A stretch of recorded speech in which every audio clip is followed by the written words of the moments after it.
tuna Chambang walang cakes, sablay fresh na naman naman ito. At pinakuluan ko na nga ang chinap-chap kong tuna.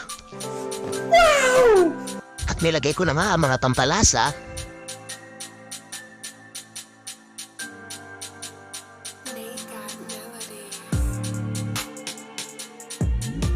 Pagkatapos maluto ay pinalamig ko na at hinimay. At narito ang ibang mga ingredients na gagamitin ko.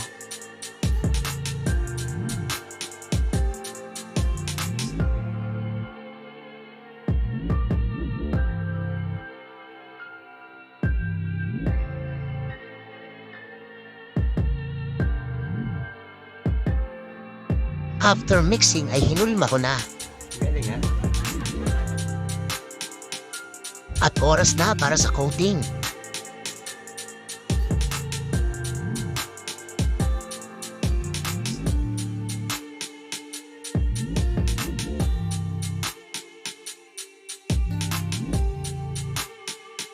Tapos na at sinimulan ko na ngayong mag-dito.